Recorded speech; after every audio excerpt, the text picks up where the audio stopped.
Just say anything. Black shoes, black boats, black beers, Cadillacs. Yeah. And they all go, yeah. Good time bomb. Good time bomb.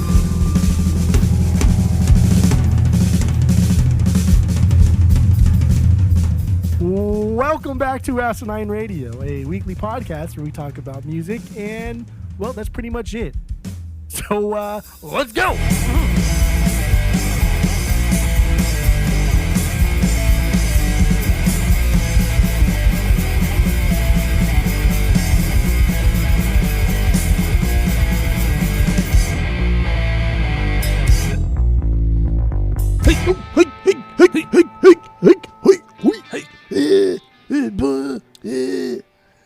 Good time bomb. Yeah. This is Asinine Radio. This is the weekly music podcast where every week we get into a different band, different album, and we break it down. We get into the lyrics, the music, how it was made, where it was made, when it was made, the artwork, everything in between. We're currently in Tim Armstrong season right now. We're wrapping it up. So we're wrapping up that season. While you're listening, go to Spotify, Apple Podcasts, give us 5 stars and 5 stars only. Please go do that. We'd really appreciate it. We're really being screwed over right now by Spotify and Universal Music Group. They're a bunch of jerks. We don't like them. But yeah, anyway, just support us. Tell all your friends about us. How awesome we are. All the social media is at Asinine Radio. If you didn't already know, my name is Tyler, and way out there, hundreds of miles away, is Jeff. So what are we doing today, Jeff? We are doing Rancid in their newest album. Tomorrow Never Comes. Tomorrow Never Dies.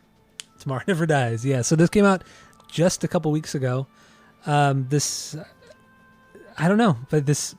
Yeah. What am I trying to say? There you go. No, that was good. That was poetic. It's just so weird now that we don't play music. It's so weird now that we don't play music. So I don't know. Like the whole intro thing is kind of gone. Yeah. And there's no build up. It's just nothing. Yeah. Spotify's fucking stupid, dude. Fucking idiots over there. F those guys. Guys. It literally is kind of like the worst. But yeah, literally. But so Rancid, new record. Let's get into our origin stories. So what's your origin story with Rancid? When did you first hear them? All that good stuff. Go. So like my true origin story is camp, and there was this guy. Actually, his name was Ryan, and he's in a band now in Orange County. Limbeck? Pressure Cracks is the band. Oh, okay. Yeah, this guy. But he used to wear Rancid. He wore a Rancid t-shirt at camp one year when we were like 10 or something. We were maybe not 10, like 12. Because it was right before we went to the big kid camp. But yeah, he wore a Rancid t-shirt. And just being silly kids, that's what his name was for the rest of the time. We just called him Rancid. Called him Rancid. We literally just called him Rancid. Like, Rancid. I'm like, Rancid. And just being super annoying about it. So that was my first like introduction to Rancid. Even though I knew who Rancid was, because at that time, like the counselors and everybody was already showing me Dropkick Murphys. I was already listening to Guttermouth. I was already listening to Bouncing Souls, No Effect. So the Epitaph era was in full effect for me. I knew who they were, just never listened to them, just never cared. Fast forward a little bit, when I kind of like started listening to Rancid, and I mean that in like a very limited sense, it was really Time Bomb, and Time Bomb turned me off for so fucking long. Just for honestly until like their new album came out, really is when I even cared, I guess. I like Fall Back Down. That's a complete outlier. That was complete by chance. Spotify threw it on my weekly playlist at some point years ago, and it's been on my rotation ever since. But I've never listened to a full Rancid album until their new one. Until Tomorrow Never Comes. Never cared. Tomorrow Never Comes. Tomorrow Never Dies. And I've never really liked Tim. Just never liked him. It's his voice, man. It's divisive. That's for sure. It's not his voice. It's the fact that he doesn't fucking sound like that. And he has like an English accent sometimes. And like, what are you doing? Like, why is it? That's stupid. That's just stupid. I still think it's stupid. I don't even care. It is. It's fun to make fun of, though. That's for sure. It's because it's so stupid. It is very over the top. The Tim Armstrong accent or the drawl, the Armstrong drawl. But so my origin story, it goes back to I mean, I looked up the date. I mean, it was probably 1999. Hearing the song Brad Logan. I sent you the song today because I know you haven't heard it because it's not on Spotify or anything. Yeah, never heard that song. So, the song's called Brad Logan. Lars does lead vocals on it, and I love the song. It's my favorite Rancid song, but it was on a South Park soundtrack, the Chef Aid soundtrack. And my friend Sean, he had that CD, and my God, dude, we listened to that CD almost every day we hung out. Multiple times we listened to that soundtrack. I mean, it had all kinds of bands. It had Primus. It had Isaac Hayes doing all this crazy shit on it. System of a Down were on one of the songs. Puff Daddy was on a song. Rancid. I mean, it was all over the fucking place. And there's a really popular song on there called Chocolate Salty Balls that Isaac Hayes sings as Chef. And it's fucking hilarious. And when you're 11, 12 years old and there's a song called Chocolate Salty Balls and it's very explicit, it's one of the funniest things you'll ever hear. I know that song. Yeah. So that, and then there's a version of Come Sail Away that Cartman sings that is so fucking funny and it's so over the top and dumb. Love it. But no, that soundtrack was the first time I heard Rancid, and I never really got into them until I heard Ruby Soho, which was a couple years later. And I didn't want to like it, but maybe like a year later. I really didn't want to like it, but it was so goddamn catchy. And then Transplants came out, 2002. And that really expanded my Rancid kind of listening. So I went back and listened to Wolves, and then I believe that was it. I didn't really care for it. I just stuck with Transplants when it came to Tim Armstrong. It wasn't until a few years ago where I really went back to Op Ivy and other Rancid, and yeah, this week has been very eye opening. Let's just say that there's been some fantastic Rancid records put out, and they also didn't play. They didn't play Warped Tour the years that we would go most often. Yeah, they just, you're right. Yeah. Which I like thinking back on it. It was weird they didn't play Warped Tour more. You're right. Yeah, I've never seen Rancid. Obviously, never seen Op Ivy. I did see Transplants once, but that's the only time I've ever seen Tim Armstrong in any capacity. I did see Distillers once, but I don't remember him being there. But yeah, I don't know. That's my origin story. Is South Park, honestly, and what a weird song to put on a South Park soundtrack. I mean, Rancid has nothing to do with this show, especially like 2-3 seasons in. Nothing to do with the show, and it's like one of the deepest cut B-sides. Like, it's not even on their B-side comps. It's nowhere. Like, you cannot find it on Spotify. Like, even on YouTube, there's only like 2 videos on there, or 2 versions of the songs. Like, it's that stupidly obscure. So I don't understand it. But anyway, we're doing Tomorrow Never Comes, their new record. What are your initial thoughts on this one? I mean, with most new records that come out, we try and listen to anything that is even remotely close to piquing our interest, or we'll listen to things that other people think are great and listen to it and like, I don't know, dude. Like this whole Phoebe Bridgers thing, I just don't, anything she touches, I just don't fucking get it. Underwhelming is a overstatement of what I feel about her music. So like, it just, listen to the new Rancid. It came out. It's kind of fun. The cover's cool. I enjoy the color scheme. It's cool. Yeah. It's fine. And it was pretty fucking good. I was like, damn, bro, this ain't bad. Like the singles that were kind of dripping out, we liked, we enjoyed, and then we kind of took the leap and just like, fuck it, let's just do it. It's been a long time coming. It needs to be done at some point. Let's just do it with this. And that was this whole past 3 weeks has been nothing but Tim Armstrong, a lot of Rancid. So I don't know. It was fun. It was good. It was fun, and we also kind of made an effort. We want to try to make an effort to do newer records that are coming out. So that's why another reason why we did this Rancid record rather than Wolves or the second self-titled record, because we want to do more new records, and we're probably going to do another new record in the next couple weeks, maybe. So yeah, I mean, when the singles started coming out, like you said, I really liked them. The Don't Make Me Do It, it's less than a minute long.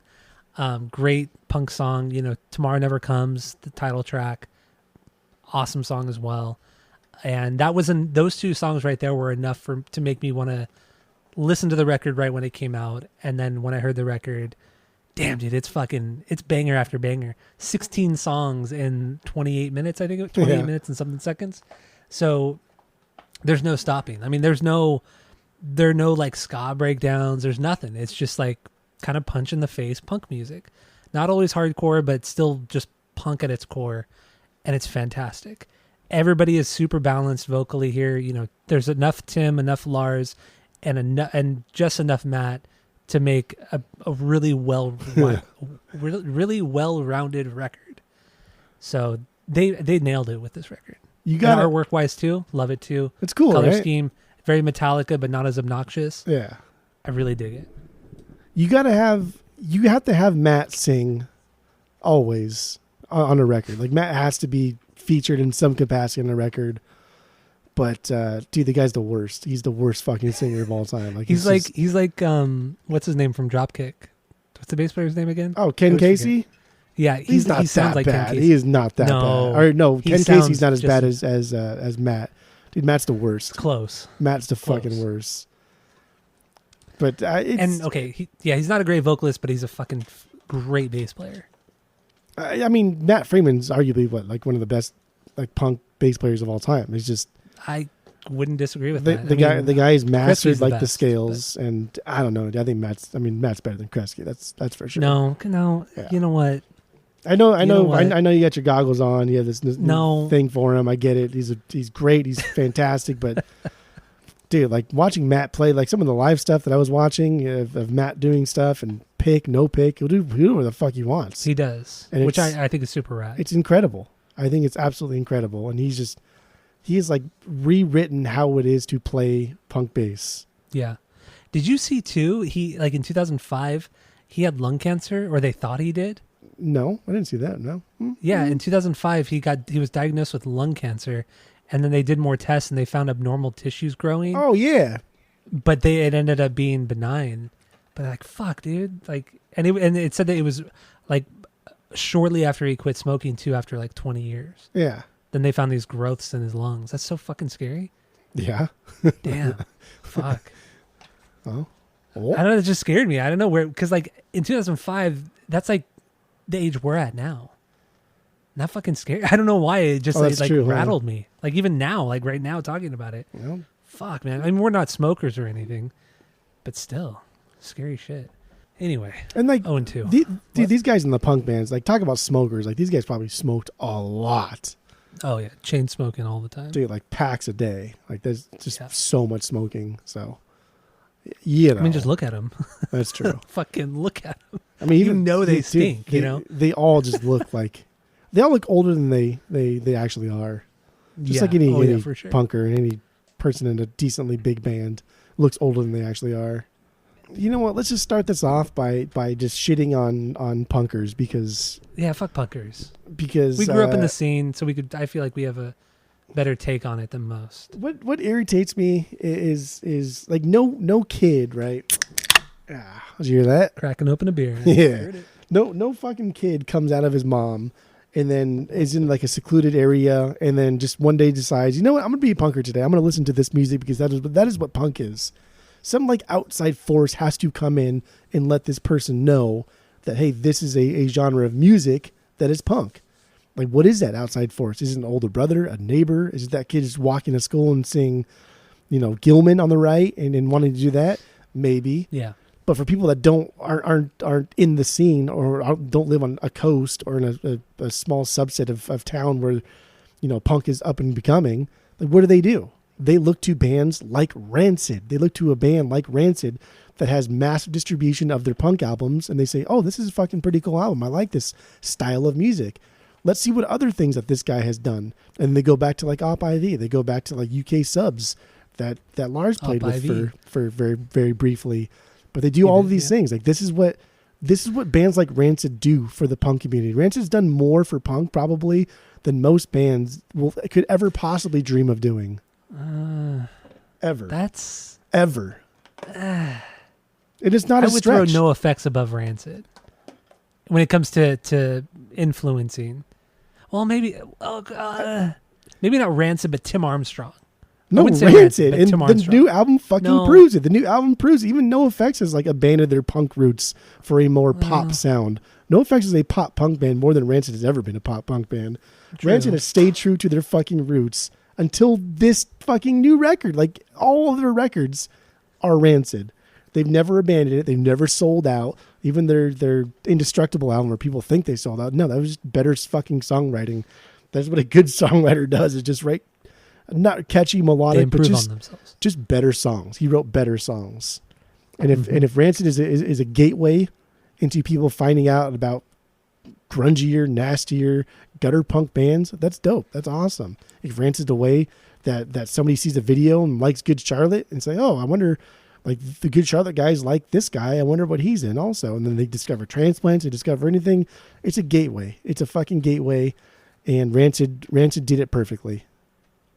And they have done it well. And they've never been kind of, because NoFX can get pretty gatekeepy sometimes. And over the years. Sure. And Rancid's never been like that. They've never been kind of like thumbing their nose and douchey. Even look at like Lars' interview with Nardwuar. Super nice, super friendly. Yeah. Thought it was kind of stupid, but did it anyway because he didn't give a fuck. Right? I know. Like, but you see some of these other guys in punk bands and the way they treat Nardwuar. And yeah, Nardwuar's, he's Nardwuar. But some of these guys, the way they treat him, it's just like, dude, man, like, why are you such a douche? Like, who cares? Man, have you seen that Blur interview from the late 90s? No. Dude, it's uncomfortable. Oh, because the guy, I forgot the guy's name, the main guy from Blur, the guy who's in Gorillaz. Dude, he was such a fucking asshole to Nardwuar. Like to the point where it looked like he was going to throw punches at Nardwuar for no reason. Like he was intimidating him for no reason at all. And you could tell the other guys in the band were getting really uncomfortable about it. And then he stormed off, just completely fucking stormed off. And Nardwuar the entire time kept his cool and kept doing his shtick. Never broke character at all. Even though he was like essentially being threatened. He never broke character, and I fucking loved it. And it made me fucking hate the guy from Blur and Gorillaz. Because there's no excuse for it. But I get why people get upset with Nardwuar. It is kind of annoying. But like you're at a festival, you're outside, you're somewhere where you're going to be approached by media anyway. And to be honest, some of these bands, you're fucking lucky anybody's talking to you. Like you're not that great, dude.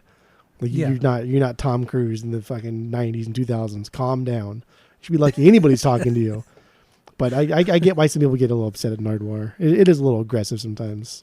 But when you see it, you'll understand what I'm saying. Like it was so over the top, uncomfortable that like it'll make you have a completely different perspective on the guy. I think his name was like Damon Albarn. What's the fuck? I forgot the guy's name. Damien. I think it's Damien.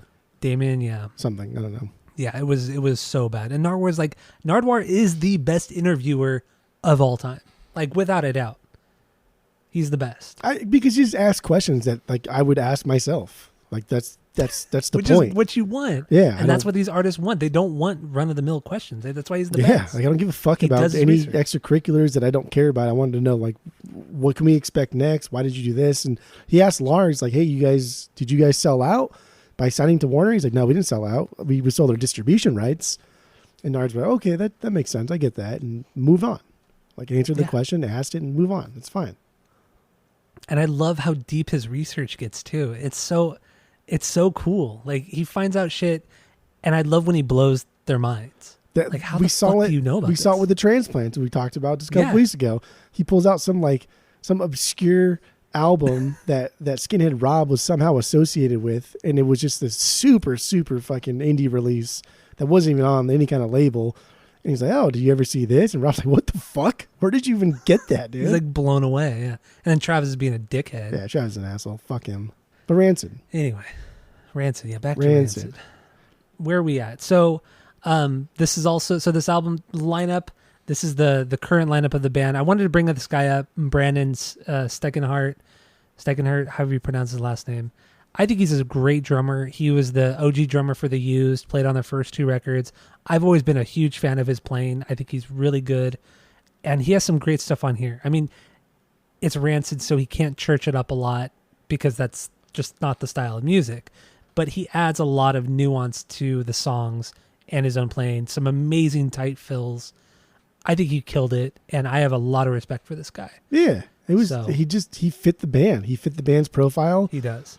And this band isn't really a band that goes off the rails and does something super, super crazy. Even that Life Won't Wait album is still Rancid doing like reggae stuff, but they never really take like extreme chances.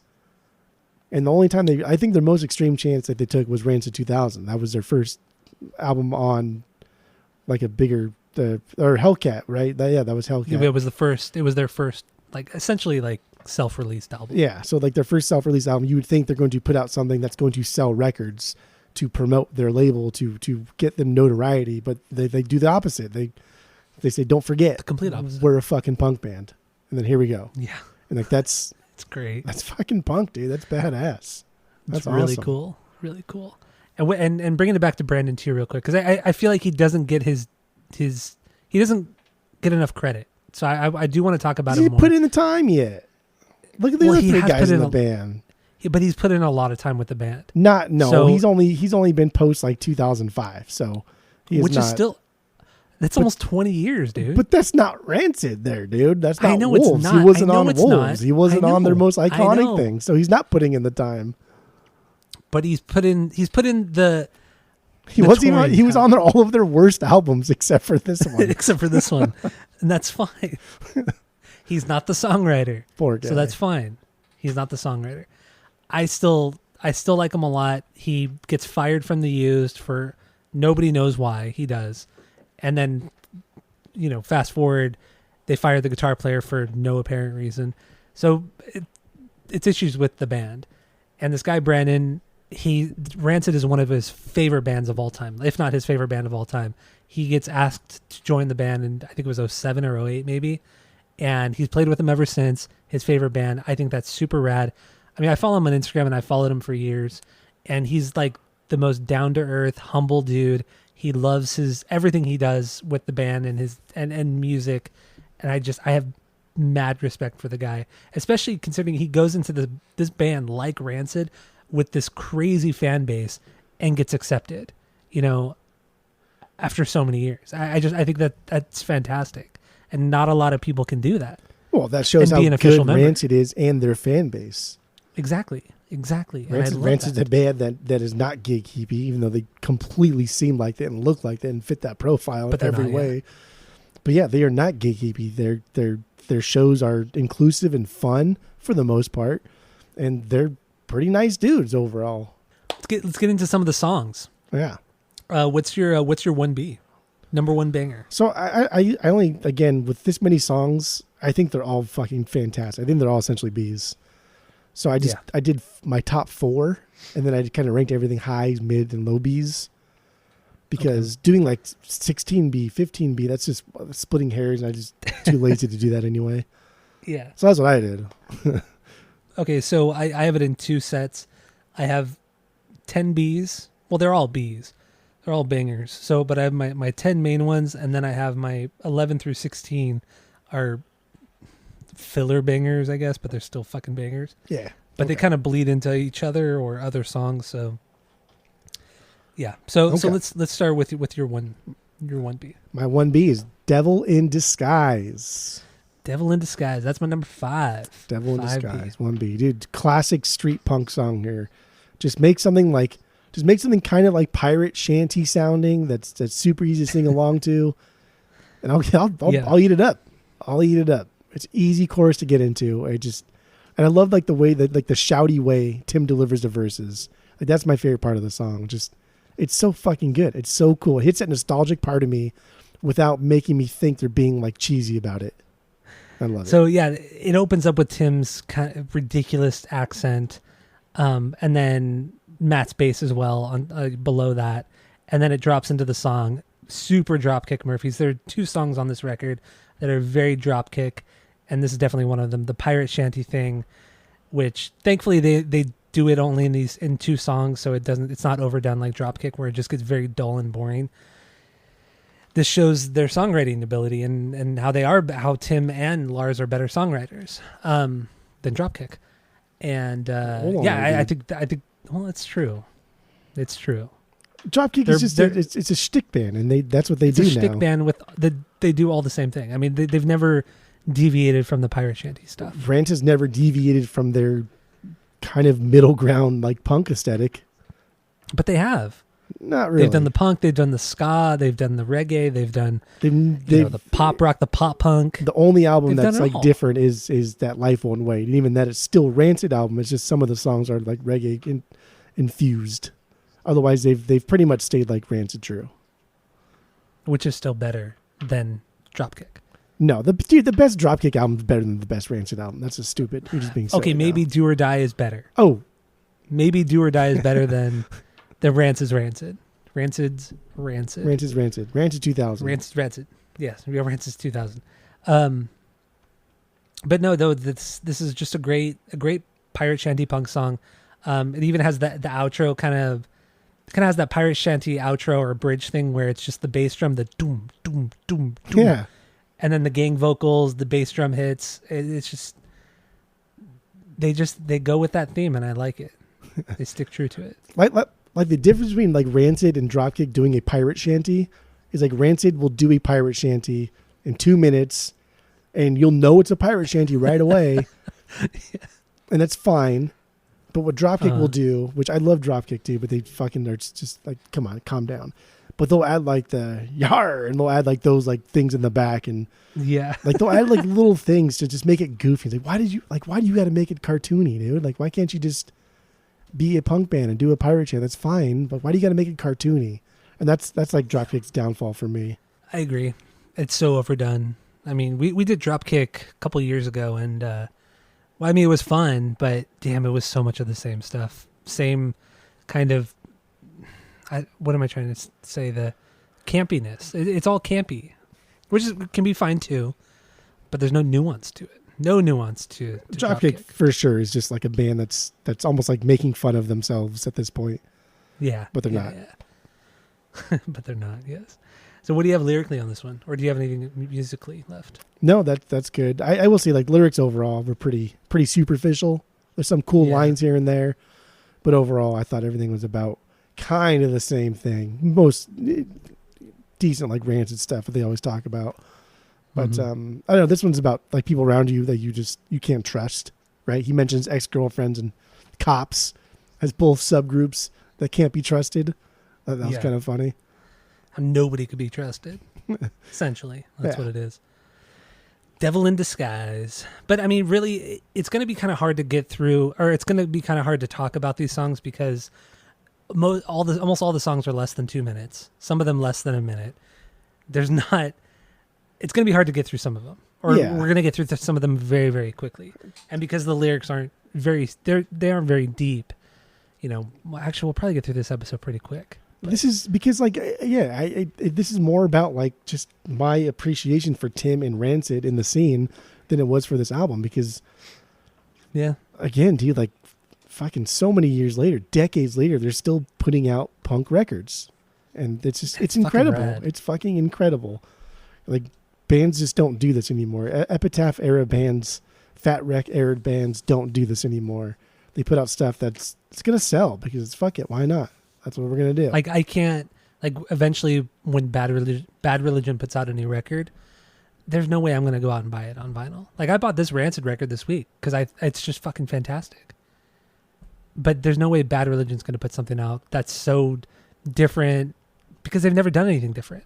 Yeah. They're just going to put out the same record they put out since 1983 or something when the first record came out. So long. That's a good record though, the first record.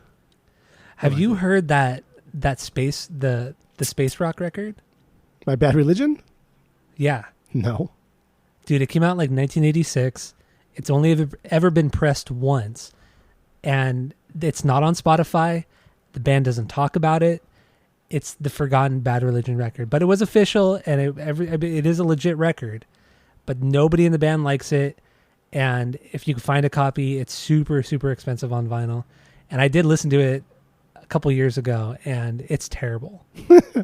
It's like not really a punk record at all. It's what I said, like a space rock record. That sounds it's awful. Fucking terrible. Yeah, that sounds fucking awful. And then after that record, they immediately went back into the punk record. I was gonna say when. The punk album. That had to have been after the first record then, because they did No Control is the one we have, and that's No Control, but No Control is like 87. that's almost 90. That's like 87, 80, 89. I think, but that's their, No Control was their third or fourth record. I'm looking. Right so it had to, yeah. So it's in between. How could this place be any, or how could Hell be any worse? And then No Control. So it had to have been like their second or third record. Yeah. So No Control was 89. Into the Unknown was 83. First record was 82. How could Hell be any worse? And then Into the Unknown is the space rock one, and that was 83. And then Suffer came out in 88, and then No Control 89. Yeah, Into the Unknown, not a great record. Dang.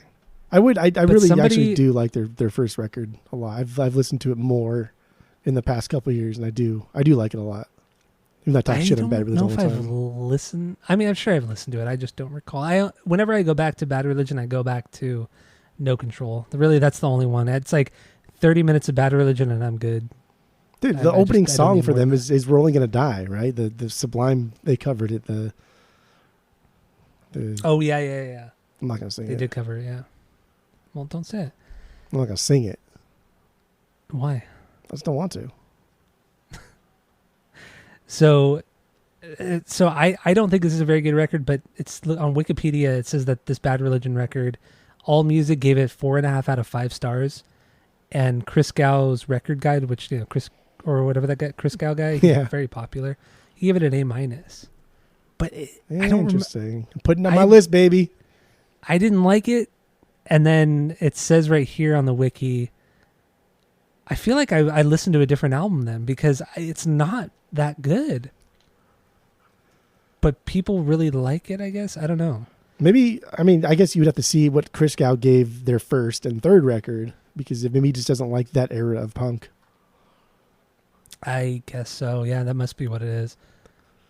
It says, so this is what the quote says from the Village Voice. It says, "I find myself moved by its anthemic ambition and achievement."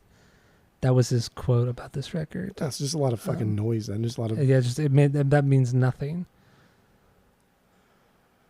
Yeah, I remember it's not that good. There's a 7-minute song on the record too. Yeah. So yeah, Rancid. Rancid comes out with an album that like pretty much like mimics their first 2 albums. It's very much in that same vein. It's back to like the bare bones. It's back to the drawing boards. Let's dumb everything down. Let's write a good song that's complex and then fucking strip it away. And like that's what they did, and it came out fucking fantastic. Like, why can't NoFX do that, dude? NoFX hasn't done the fucking fantastic album. I don't think a fantastic album is Coaster, but a good album is Coaster. But they haven't done a good album since Coaster. That's fucking 10 years ago. I would agree. Over 10 years ago. I would agree. I do like Self-Entitled. I do like that record a lot. But Coaster is top 2. Well, top 2 NoFX. That's wrong there, dude. It's true, dude. That's so fucking wrong. You're just so incredibly wrong. You and Coaster's in the past too. You and Shady are stuck in the past. Coaster's also in the past. But I'm talking about like 90s NoFX. Like you and Shady are just like, you love everything from the 90s. You love Pump Up the Volume. You love that's 2000, dude. I can't even. Well, okay, well, it's pretty much 90s. Get out of here. I can't even think of the name of the record right now. Oh my god. Punk and Drublic, So Long. Punk and Drublic, yeah. Petting Zoo, White Trash. White Trash, yeah, that was the record I'm thinking of. I think that's Shady's favorite record, and he would never say otherwise. Like that, he loves that record, which he's wrong, because Petting Zoo is a better record, and so is Coaster. And then you love Volume, you love Punk and Drublic especially. Volume to hate. Volume is one for sure. That's never gonna fucking change. But I like Wolves, dude. Wolves is like the most pop punk album they've ever done. It's amazing. I can't believe you ranked that one so high. Dude, I love Wolves. Wolves is awesome. I do too. And Having Petting Zoo is better than Punk and Drum is good because it's iconic. But I think Having Petting Zoo is a little bit better. Hits a little bit harder. We're not talking about NoFX even. What the fuck are you? I know. What fucking NoFX even for? We're talking about all these other bands. About Rancid. Because there's not that much to talk about here. It's just a punk band that's been doing punk for so damn long, and then continue to do the same sound, and just killing it, just fucking killing it. So what is your? So Devil in Disguise is your 1B, which is wrong. So my 1B is New American. Where does this one sit for you? It's my 4B. God, how the fuck is it this low? It's a good song. Like, It's that a makes 4B. no What do you? I don't understand. This first was the longest song on the album at 2:37. It's great. Oh my god! Some of the singing parts and speaking parts in this sound just like Mike McColgan, and they've had him on previous albums before. Yeah. So it's still new. I wouldn't be surprised because, god damn, dude, it fucking sounds just like him. This one rolls nicely. I like it. It never lets up. It never really tries to do anything else except the one thing that it wants to do.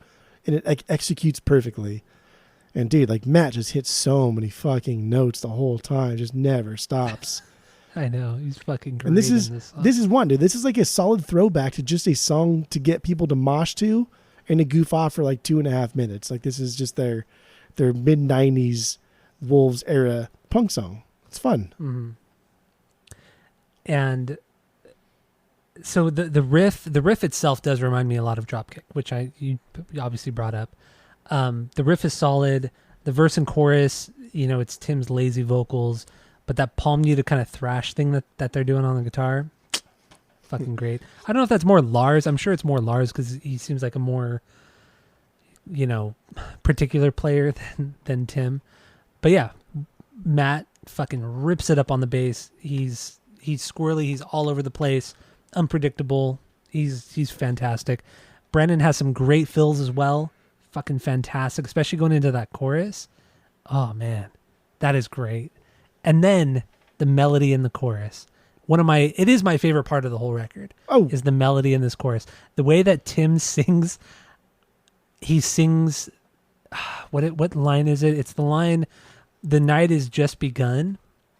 But the way he kind of goes up when he sings "begun," it's so off-putting. It's so weird, but it's perfect Tim. Like this is like S tier Tim right there.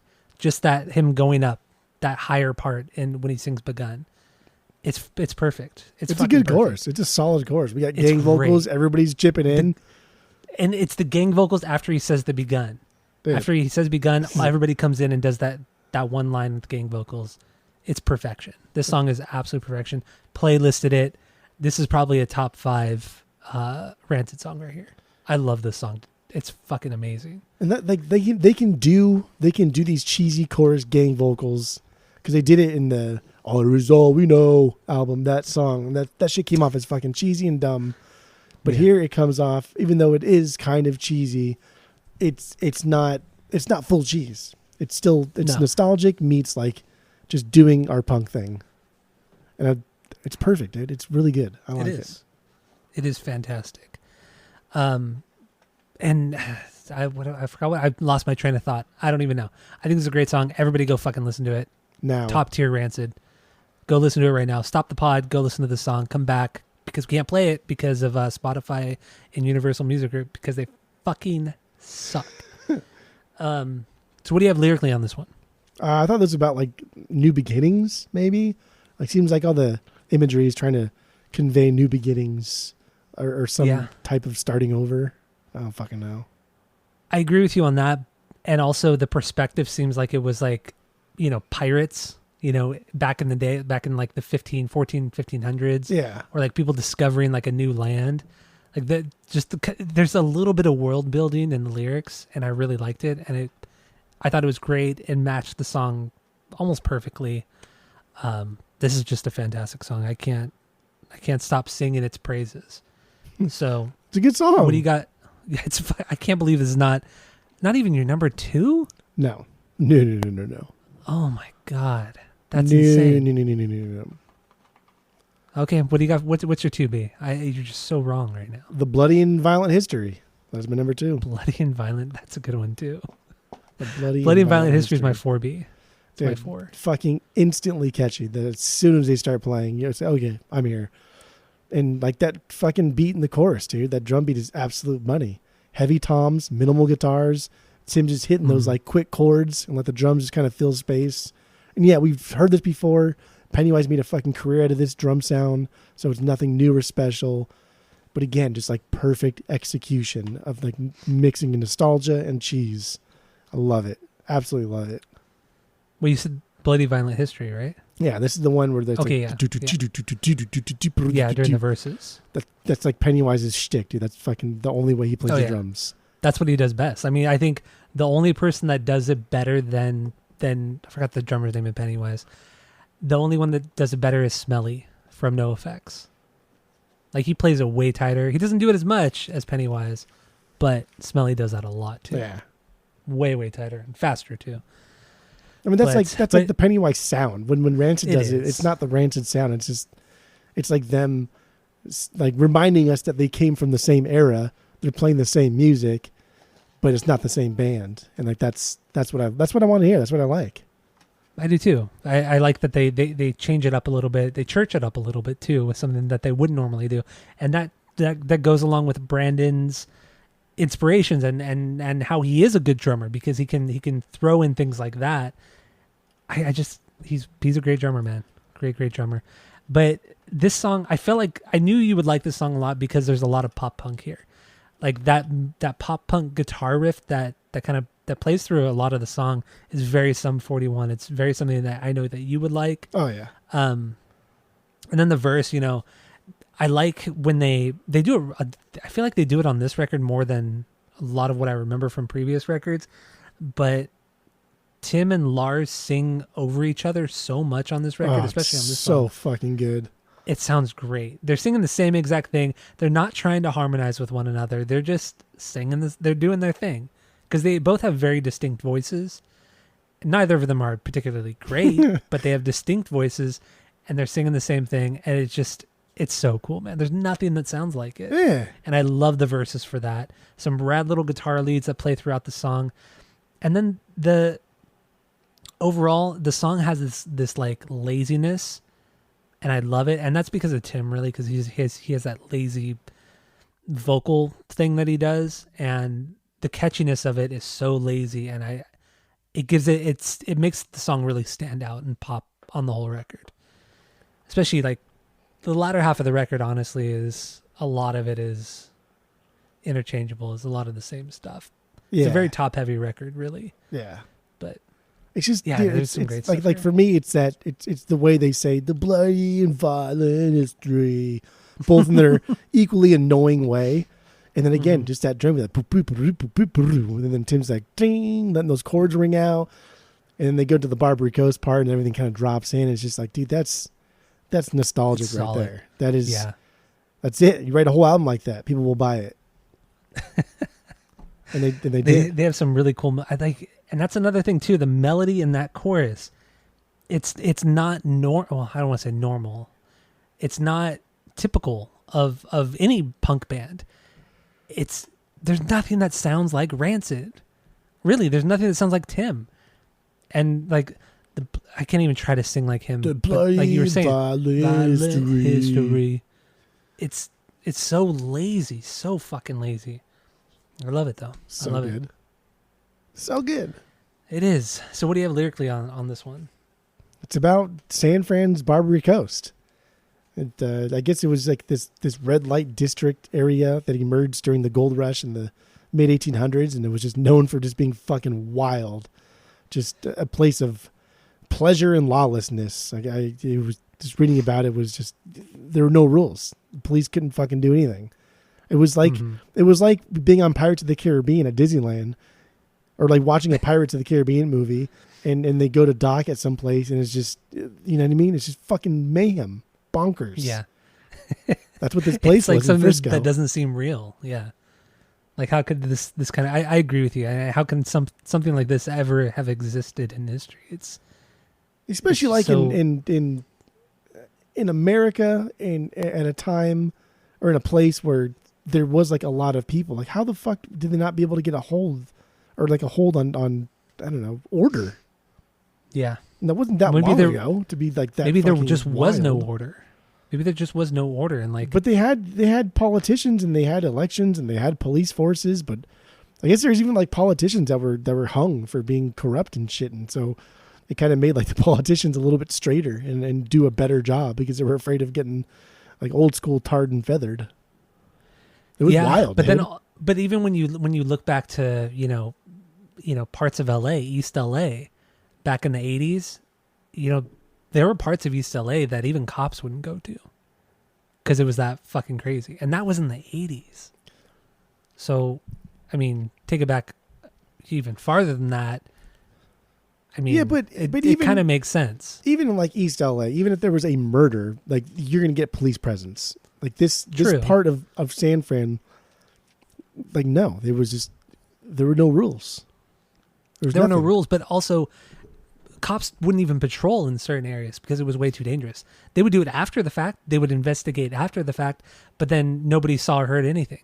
Even to this day, you go to certain parts of LA or California or wherever, Baltimore, fucking San Francisco, wherever, people didn't see or hear anything because they're covering up for somebody else. So it's like this shit still even to this day happens. Yeah, but it does. 100 years ago, it would have been way worse. It does still happen. Not on that kind of scale, but it does still happen. No, yeah, not on that scale, but it's somebody gets killed, there's going to be cops no matter what.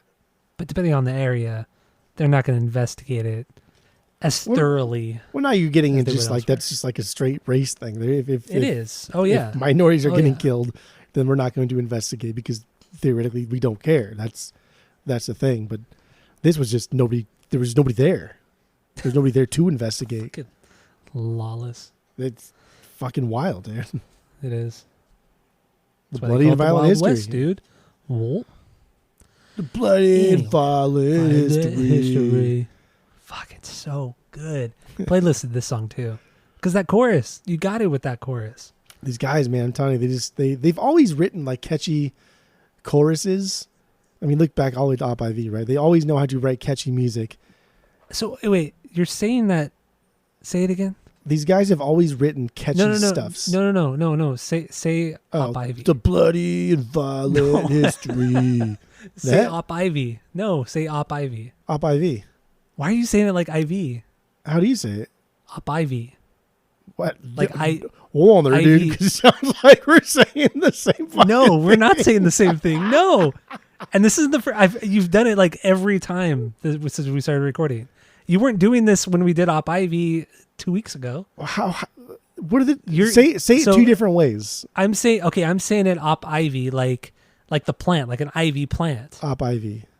Op IV. Yes. Okay, you said it just like me. How the fuck am I saying it? How was you I were saying it Op IV, like an IV, like an intravenous. Like op like I dot op V IV. dot as opposed to op. Yeah. IV is one word. Yes, exactly. How could you even pick up on the two differences? Because the way people say IV and now I'm saying Op IV and Op I still don't even fucking hear it. Because when you say IV like the plant, the E part is shorter. It's Op IV. Op IV. But when you say IV, Op IV, that's like a an IV going into your arm. Well, now it's going to be Op IV. Now it's going to be even worse.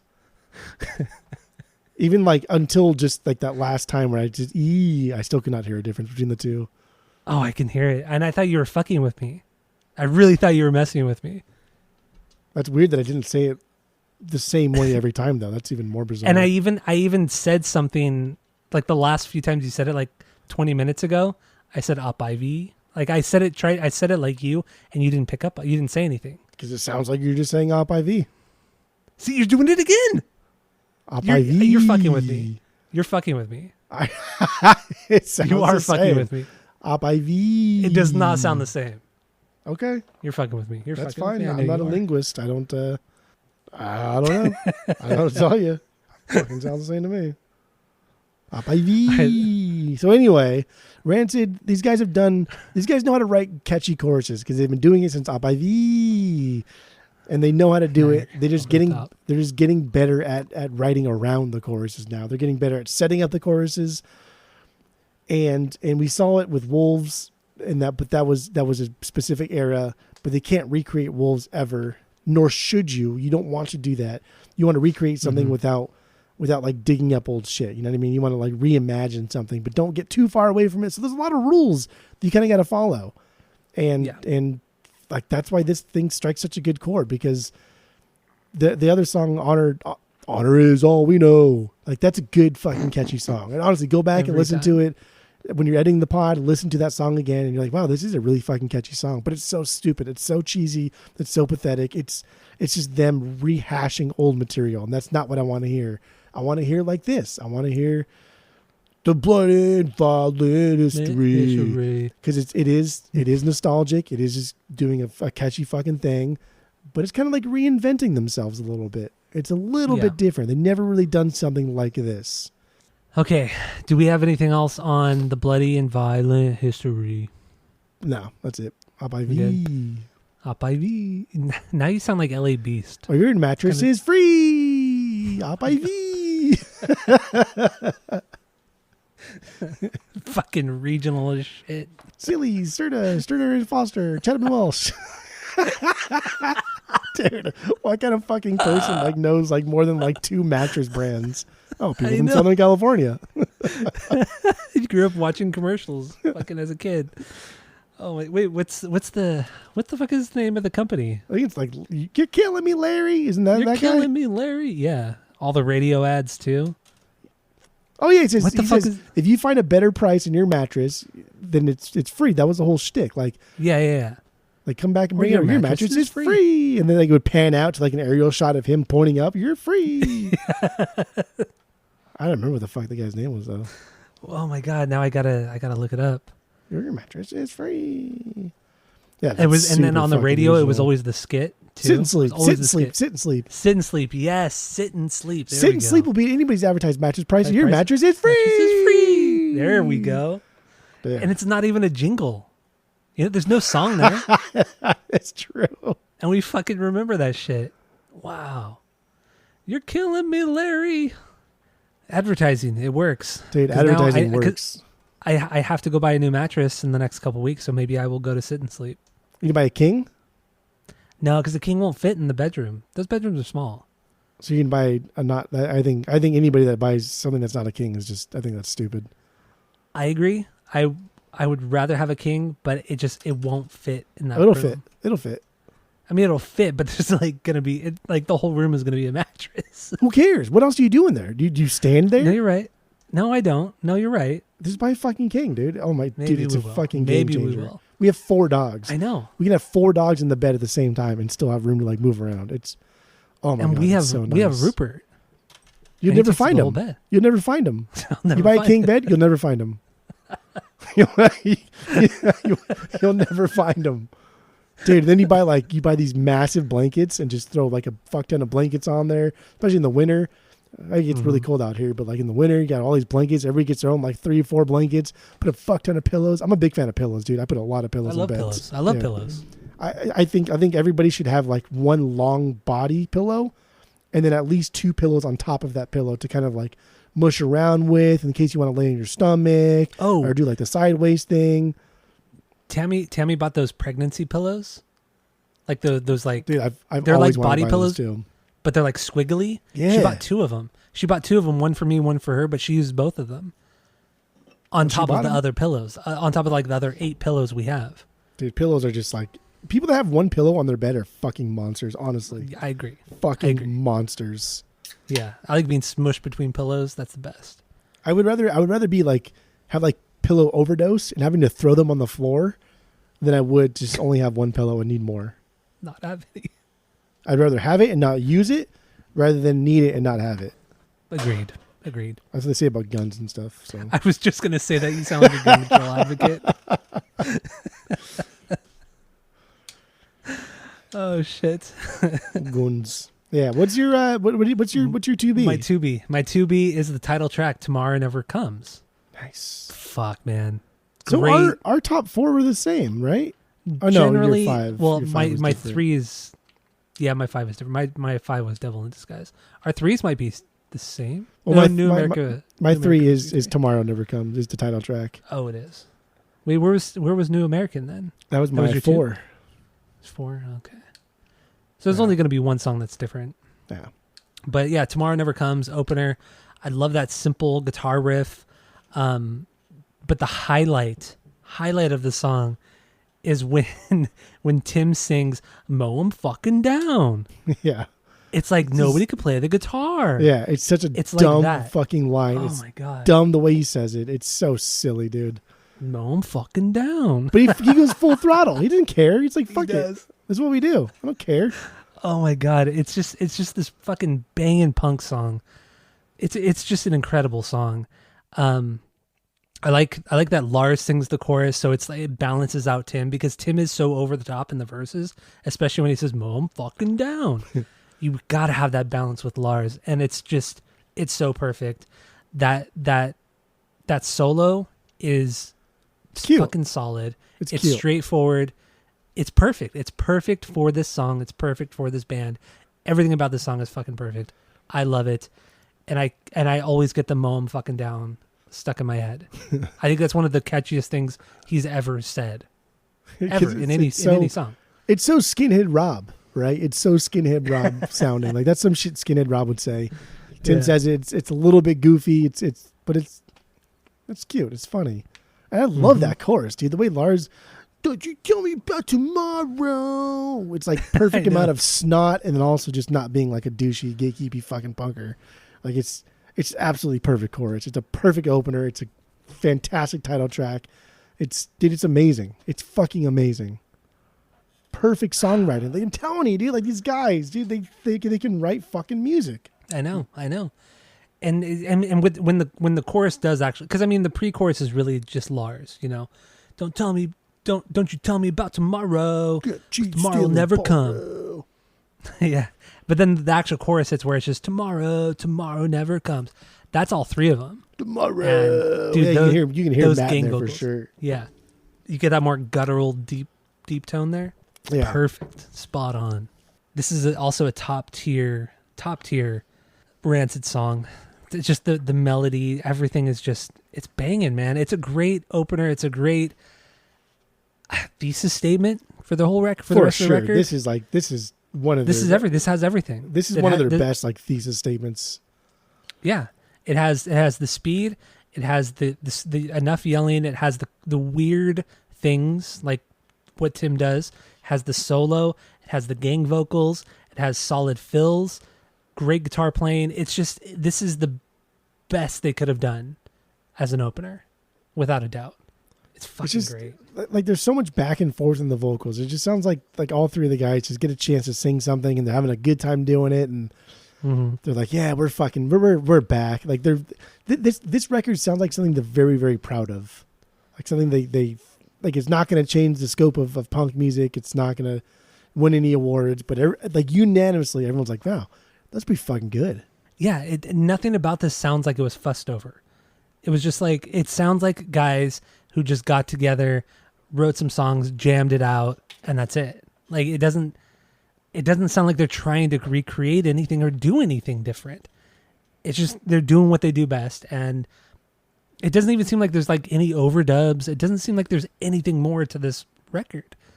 Like everything is just it's so stripped down. First thought, best thought. That's what I always say. Well, I made that up. Those are things that are said. Yeah, those are definitely things that are said. But no, yeah, Tomorrow Never Comes. Great. I love this song. Great song. Cheating, stealing, borrow. So good. I'm fucking down. I'm fucking down. So I'm dumb. fucking down. So dumb. I'm just too old. Doesn't play the guitar. Nobody Just plays like the that. guitar. Yes. Damn. Okay, so let's move on. What's your 3B? Oh no, your 3B was tomorrow. Yeah, that was my. I have my 4Bs already done. I'm Okay. done with 4Bs. You're done with your 4B. What is your 4B though? Mine is Don't Make Me Do It. Come on, man. 58 seconds. That's all you get. Yeah. How kind of like chaotic the song is, and I love how quickly they say "Don't make me do it." It just sounds so frantic. Love it. Yeah, this is a good throwback to Rancid 2000, right? This is fast, aggressive punk, short and sweet, fun. It builds nicely, never goes any farther than it needs to. So here we are. I know. This is a song we want to do, and we're done with it. That's it. I think this was the first song we heard off this record too. This one, right? I think it Was was it the the first first single? one. No, it wasn't the first single, but I remember. I think this is the first song we talked about from this record, and then we heard. I think then we heard "Tomorrow Never Comes." Maybe I'm wrong. I don't know, but I do know for sure we heard this one too. If this was like their first single, that'd be pretty fucking dope. And then there's a part too in this. There's also a part in this song where because normally the "Don't Make Me Do It" part is everybody. It's like the gang vocal thing, but there's one moment where Tim sings it by himself.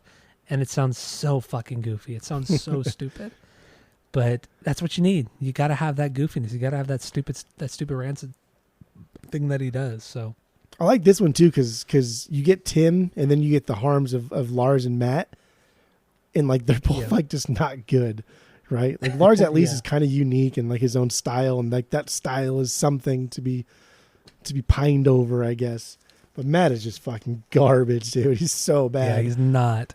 So you get like Tim doing the like, and this as fast as I can, and then you get Lars and Matt doing the "Don't Make Me Do It" part, and it's so bad, but it's also like, I don't know, I kind of like it. It almost sounds like it's about to fall apart, but then Brandon keeps it.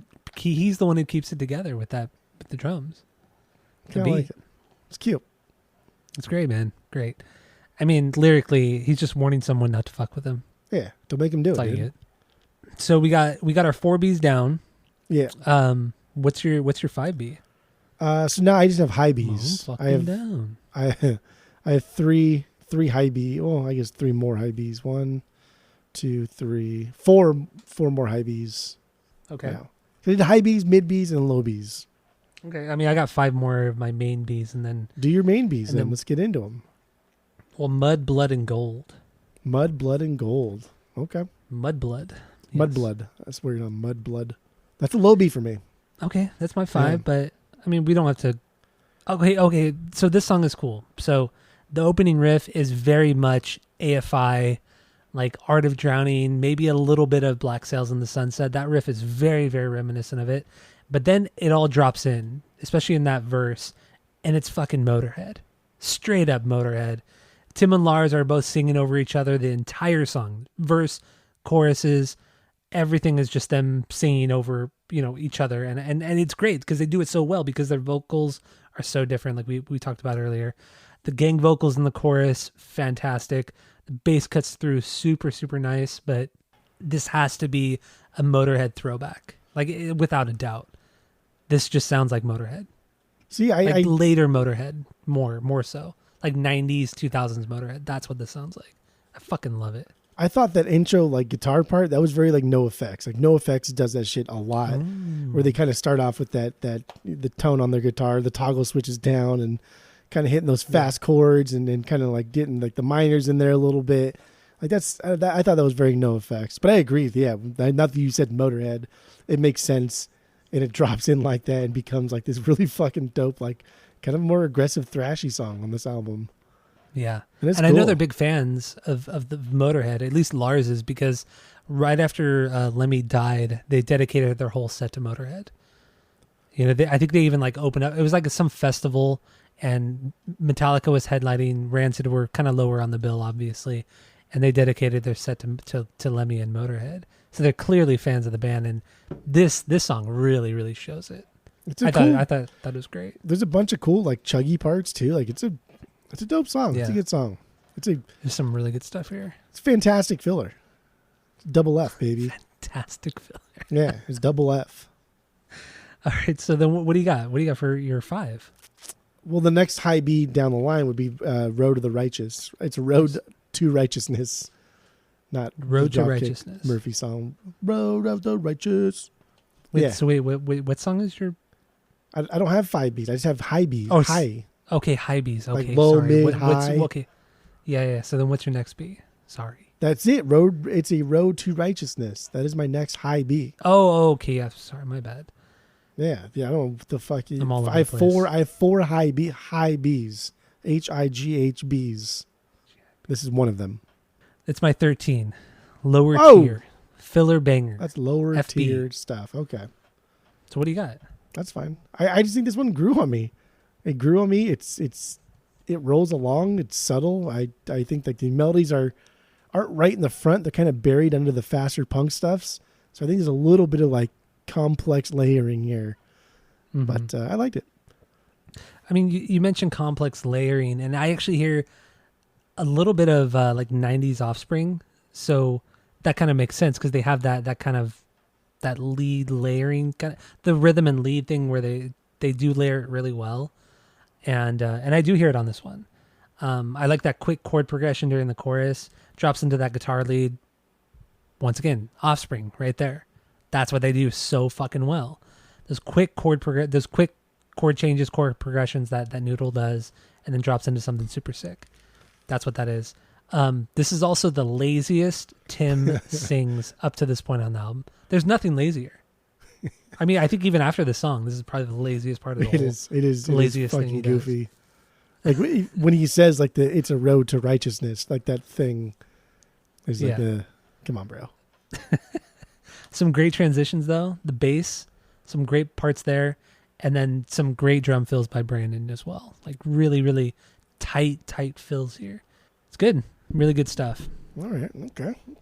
So lyrically though, it's just, I feel like it's about, bonds you have with your closest friends and how it can never be broken. Yeah. That's what I feel like it was about. Being loyal to your boys. It's something you fucking do or you don't. All right, that Mr. was Boston over here. That was my Boston accent. Boston accent. One of the grossest accents I've ever heard. Yeah, it's a rough accent. It really is. It's not pretty. It's like New York's ugly little brother. It's just not good. The weirdest thing is hearing John Krasinski speak with his normal accent. I fucking hate it. It is. It I won't doesn't listen to seem it. real. Yeah, it doesn't seem real at all. I get the same Even feeling. Mark Wahlberg too. That's weird hearing him too. Like the guy, Hugh Laurie from House. Because when I lived in Portland, like all we did was watch House, like every fucking episode, over and over and over, and I had no idea that he was not like American. He was British. And so when I heard him speak one time, I had to turn it off. I was like, I can't do it. It's ruining the kayfabe. It's what it does. It really does. I couldn't fucking do it. So I still don't like Sean Penn. I can't break kayfabe, dude. Well, with Hugh Laurie, like Annie, friend of the pod, Annie used to make me watch a bit of Fry and Laurie, which was Stephen Fry and Hugh Laurie. They had like a sketch show in Britland on BBC. I don't know, 126 or whatever, how many fucking BBC channels they have. And it was a really funny sketch show from like the early mid 2000s. But Danny would make me watch it, so I was used to that. But I never watched House. I didn't care for it. It was too over the top. Way too over the top for me. House is kind of like Rancid. Every episode's the same. Somebody gets sick. They don't know why they're sick. They diagnose it. They're about to solve the problem and give them like a medicine. And then House says, wait, what if it's this? And then that's where the episode goes after that. Every fucking episode. But they're all good. They're all like exciting and I like them. A lot like Rancid. It's all kind of the same, but they're all good. I'm curious if Skip watched that show, Bit of Fry and Laurie. I'm sure he did. He's Britland. He's a Britlander. I've watched two different things that have come out of England, and I don't think any of it is funny. So I can't imagine anybody in England knows anything about comedy because, damn. Well, that's wrong because I know there's one thing that you really like. Damn, what? That one show. What the fuck is it? The sports show, the comedy, the something versus the world. Oh, Guy versus the world. Oh my god! What was that show? What the fuck was that show? Somebody versus the world. Yeah, that was a funny show. That fucking guy is so goddamn funny, though. You're right. I can't remember what the fuck is his name? What is that? I'm just gonna put in something versus the world. Oh, that's gonna kill me now. British. Yeah, put in British versus the not world. Scott Pilgrim versus. Don't put in British versus the world. It's not Scott Pilgrim. What is that guy's fucking name, dude? We watch it all the time at the house. Yeah. What is that show? But it was like a sports thing, right? It was like a soccer thing. Oh, fuck! I'm dying here, struggling. I don't know. Damn it! What was that show? Oh, it was really funny though. It's not streaming anywhere. Fuck, this sucks. Yeah, I know. That's Damn, gonna bug me. That was a good one. Bet you Ryan will know. Ryan will know. We'll ask Yeah, him. he would for sure know. Yeah. But Peep Show, I don't know why you never liked Peep Show. Peep Show is one of the greatest shows ever made. Stupid. Peep Show is really one of the greatest shows ever made, without a doubt. Okay, that's fine. It People is. think that's funny. I don't think anything that is Monty very funny. Python, that entire like collective, I don't think none of that is funny. It's hit or miss. It's hit or miss. But anyway, let's move on. 0-2. Thank you, Vin. What is that fucking show? I know, man. It's bugging the shit out of me. I cannot think of it. I've seen so many episodes of it too. Like, what an idiot. But Yeah. Moving on here. Want to do more B's, All right. or you want to go through run through every song? yeah, no. I mean, honestly, let's just wrap it up. I mean, because at this point, all the songs kind of go blend with each other. I don't think there's anything, unless there's anything you really want to point out. There's a I'm couple. I'm good to kind of. There's a couple later Wrap songs it up. that Matt really shines. Like One Way Ticket. I think he has some fucking unreal parts. He has his own leads, his own kind of like little solos. Yeah. So that's a cool one. Eddie the Butcher, I think that's a fucking catchy ass, another kind of shanty like song. And that one starts off with Matt just going absolute nuts. Yeah. Well, I mean, those two songs kind of go hand in hand because, like, One Way Ticket, it does have that bass solo. I mean, everything stops. He just rips it up, just for like a couple bars. Like that's it. It's very, very brief, but it's awesome. And then honestly, that goes into the first time I heard him do it, I was like, oh, that's like, it sounds sloppy because it's so fast and you just don't expect him. Like, you know, he's good, but you don't think he's like great. And he does it, and it's kind of like, what? Like, what the fuck are you doing? And I listened to it again and again. I was like, actually, that's pretty good. That was pretty good. Like, you're hitting every fucking note. Like, you know where you're going with it. It starts somewhere, it ends somewhere. It's a good solo. It is. And then what was the other song you were talking about? Eddie the Butcher. Eddie the Butcher's another one that it starts off with Matt just going absolute nuts, and I think like overall Matt's bass just sounds nice. Like it's deep, it's rich. You can hear it. It doesn't overpower anything. Unlike like Lars and Tim's guitars, where I think you can almost like do without one of them entirely because they both sound kind of the same a lot of the times. Mm-hmm. I think Matt's bass fucking sounds fantastic. I think his tone is it always perfect. cuts through. Always cuts through because nobody has like a real low end. Neither guitar player really plays like a. Nothing sounds deep or rich, you know, with their tone. Yeah, I think that's Tim, another reason why Matt cuts through. I think because of how like low Tim plays his guitar, I think he's kind of forced to use just like a lot of open chords. Yeah, true. Because even if you watch him live, he's just not like a technical guy. And I don't think he really needs to be. He doesn't want to be. But I think because his guitar's so fucking low, he just can't. He doesn't have the kind of dexterity you should have if you're going to be playing like more complex lead parts. I mean, it's impossible. You can't do it. Like watching him play it makes me uncomfortable watching him play. Yeah, it's stupid as fuck. It's dumb. My God. I mean, he looks kind of cool doing it, but it still makes me like uncomfortable. For like a minute, it looks cool. Then it's like, dude, that's just dumb. And for the amount of times he swings his guitar around or he spins around in circles, it's pretty crazy. I mean, it's cool that he could even play guitar moving around that much. And I don't know, man. Sometimes it doesn't even look like he's playing guitar. It looks like it's just a prop. It really does. It really looks like a prop sometimes. A lot of these songs that are just palm muted power chords, it's just Lars and Tim's just standing there pretending. True, yeah. Playing pretend. Playing pretend. Playing band. The song Eddie the Butcher too, real quick. This is the song has a lot of Transplants feel to it. Like the way the riff is, the chord progression, kind of the pacing of the song reminds me of something from the In a War Zone record. Definitely sounds like one of the more punk. Well, I mean, pretty much the whole record was a punk record, but it does kind of has that same cadence from In a War Zone, which I thought was really cool because that's a fucking great punk record. It's good. It's fine. It's very good. It's very good. Very good.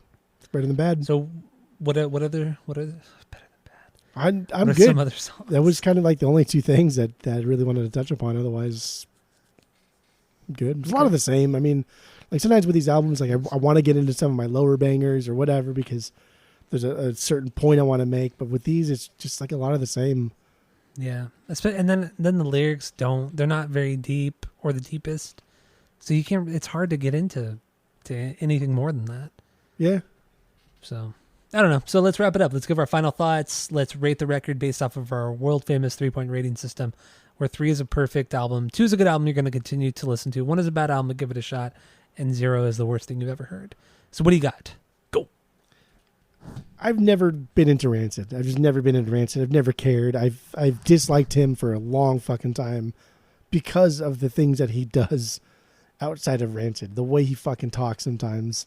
The way he sings sometimes. Like, why does he have a British accent sometimes? I don't know. Why does he have some, like, Jamaican accent sometimes? I don't know. I don't like the way he plays the guitar so fucking low. I think that's annoying. I just think it just fucking annoys me. And for many years, I've hated on Tim Armstrong. And I'm not going to stop doing that because I still think those things are annoying. But I think Tim is just I think fucking Rancid is just a band that, I don't know, man. Like, talk about, like, gateway bands, gateway drugs. Rancid's it. To hate on Rancid because they're not punk or they're not as punk as they used to be or they're not as punk as they could be, I think that's fucking stupid. Like, no fucking 12-year-old wakes up and is like, oh, I'm going to get into fucking Gorilla Biscuits today. That just doesn't fucking happen. Something has to happen for you to get there. Like, you know what I mean? That just doesn't fucking happen. Yeah, yeah. Like, something has to push you into that. Or you have to watch media. You have to watch TV or listen to the radio. And you're not going to hear that shit on the radio. You're going to hear Ruby Soho. You're going to hear Fall Back Down. Yeah. So Time Bomb. Honor is all we know. So you're going to hear these Rancid songs on the radio, and this is going to be your gateway. And so fuck all you gatekeepy fucks. Like, this is what gets people into punk. This is what keeps punk alive, to be honest. If nobody got into punk music, it would just die. It would just become drivel, and a lot of it is complete shit, man. Learn to play your fucking instruments before you pretend to write a song. First of all. Germs. Yeah. The germs out there. Good Lord. Good fucking Lord. I hate the germs. Ugh. So I don't know. I like Rancid. I'm saying it. I don't care. I like Rancid. I'm fan of Rancid. I'm glad you said it. I'm a fan of Rancid. Sucks that we never saw him. That I never saw him. Yeah. I would have loved to see him at some point, but again, they just never played fucking Warped Tour, dude. Like, what were you guys doing? I don't know. I never know what they're doing. So my rating for this album is going to be higher because I don't have nostalgia with Rancid, right? Like, I don't have like, this doesn't fucking feel like Wolves. This doesn't feel like Indestructible. This isn't their Rancid or Rancid 2000. So take that with a grain of salt, you fucking Rancid cucks. But I think this is a perfect record because this shows that you can still be a punk band at heart. You can still be a punk band in the way you like display your music, but then also still have fun. You can be inclusive. Like, this is unreal, dude. This is unreal stuff. Nobody can do this. No band, no effects can't fucking do this. Bouncing Souls can't do this. None of the big bands of this era can fucking do this. Nobody can do this. And Rancid did the unachievable, the unthinkable, the unimaginable. This is incredible. Like, how can they produce a fucking record that sounds like this? Wow. This is crazy. This is silly boy talk. This is fucking silly boy talk. Like, no offense, wishes they did something like this. This is something that punkers now should be coming into the record store and be like, hey, do you have the new Rancid? And then, like, my gatekeepy ass should be like, yeah, I do. We also have the old Rancid. You know, like, that's what should be happening. But I don't, because I've never been a fan of Rancid. But like, that's how it should start. You know what I mean? Like, that's how it should start. Yeah. Like, the new NoFX, man, it just wasn't good. I know you think you like Self-Entitled. It's nothing compared to this. I don't think their new record's good. Their last 2 records haven't been good. The singles shit, not good. Self-Entitled, not good. Like, this stuff is just not good. This is good. This is keeping punk alive. Good. This is keeping punk alive from guys that were there fucking from almost the beginning of this, for sure in the beginning of this era of punk music. Yeah. They've been doing it since like Epitaph sound. Like, we talk about the Epitaph sound. You know what it is. If you know what it is, it's Rancid, not Bad Religion. Rancid is the Epitaph sound. I'm not going to argue with you on that. It's not even their label. Fuck me, dude. Come on. Mm-hmm.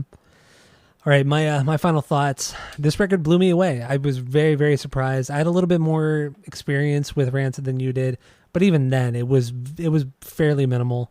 And you know, I had only ever really mainly focused on the singles and the poppier stuff, and then of course Transplants and Op IV, not Op IV, and same thing. I still hear it, but okay. It's not the same thing. But yeah, the singles on this one really, really turned me on to the record. I'm glad we did it this week, and yeah, this record it's something. I don't want to say it's something special because it's not something different. It's something the same. It's something the same, but they perfected it. Yeah, it's weird because normally these kind of records we would talk shit on, completely fucking talk shit on. Different but the same. Okay, yeah, raised fist over here. Mm-hmm. I don't know. It's just it's still something that sounds fresh, even though it's not fresh at all. And I love it for that. I love the excitement of it, and I love that they didn't draw this record out. They could have done 25 tracks and made this record an hour long, but no. I mean, 16 tracks is still a lot, but it's fucking 28 minutes long, and that is perfect for this. More than 30 minutes, it would have gone on for too long. Like, they nailed it with the timing, everything. The musicianship on this record is solid. The melodies, the quirkiness, just enough of the quirkiness to not be obnoxious. The melodies are just enough to keep you interested, excited, even in moments that tend to lull a little bit. Like, everything is just so perfectly written and placed. I think this is a fantastic record. Once again, I love the artwork. I love the color scheme. I love the aesthetic of it. It's very stripped down. And with that, I'm going to give this record a 2.8. R is all we know. It's not perfect. It's a fantastic record, but it's not perfect. So 2.8 out of 3 for me. It should be a perfect because this does so much in like the extracurricular department that I think I get it. You're discounting a little bit, but that is fine. I'm not. Boom boom. I don't discount. Boom boom boom boom boom boom. I don't even have the music ready. I'm not even prepared. This means that you're ready to wrap it up. There we go. So, do we have anything else on this Rancid record? No, that's it. That's all. Okay. Well, thank you all for listening. Keep listening to all your friends. This was fun. And we're out of Tim Armstrong season. So moving on to a better album. Let's just say that. A better album for next week. And that's saying something, dude. So that's it. That's all. Does it get through?